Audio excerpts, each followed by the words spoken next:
The solution is to find a compromise agreement. We are not very far apart. That would be, let's say, the easy part, if I may say so.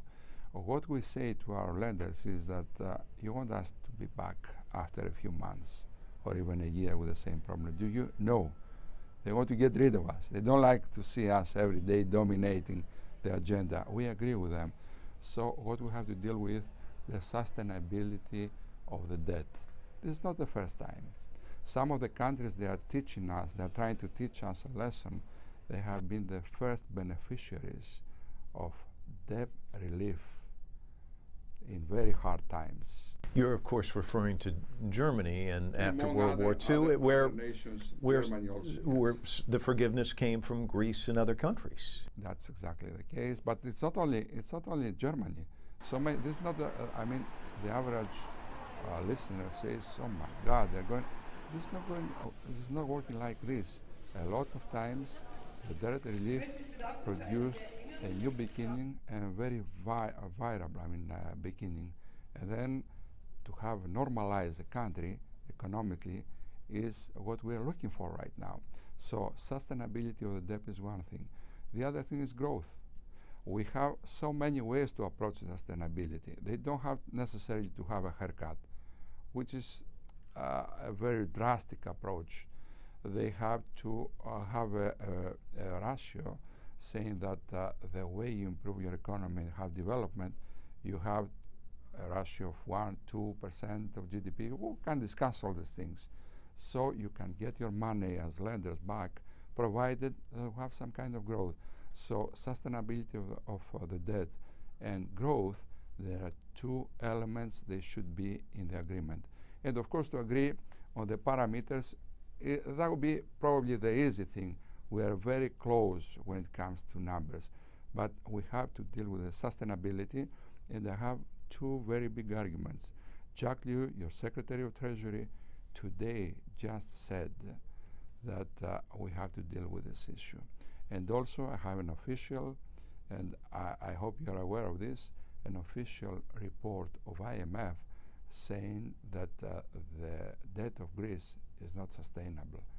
So we have to sit down and talk about these things in order to fix the Greek economy and have a new start.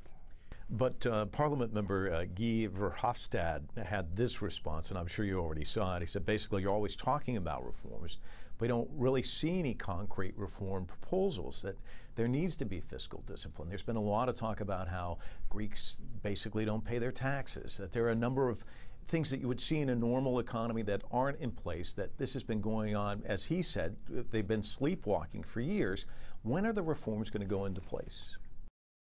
First of all, I don't buy this argument that we didn't implement reforms. Probably it's not to the extent that the ex-Prime Minister of Belgium wanted to see. By the way, he represents a specific part of the European Parliament, which all full respect, I mean, no question about this. But we implemented a lot of reforms.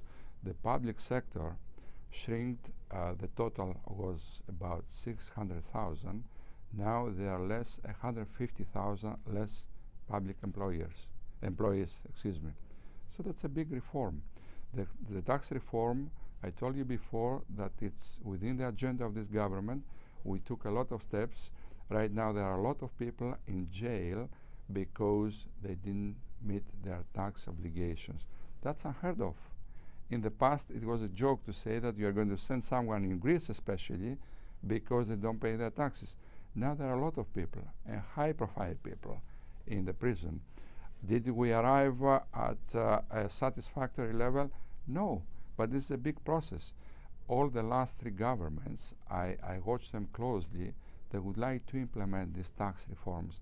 But believe me, if you don't develop a new mentality, you cannot push a button and say, I'm going to transfer the Swiss model to Greece. It doesn't work like this. You have to educate people from the grassroots. It takes time. We have the first results. It takes time, but the clock's ticking. There's not much time left. What happens? How do you see this weekend unfolding?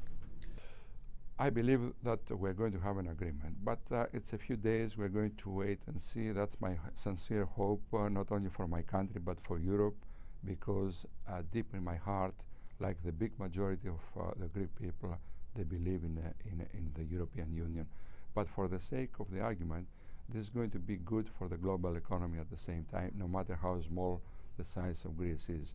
Now, on the other hand, we have to continue with the reforms. No question about this. We're determined. But I wouldn't accept that we didn't make an effort to reform our economy. The thing is, we have to grow our economy at the same time and start meeting our obligations. And that's what we're going to do. Mr. Ambassador, thank you for your time. Thank you for having me. Thank you very much.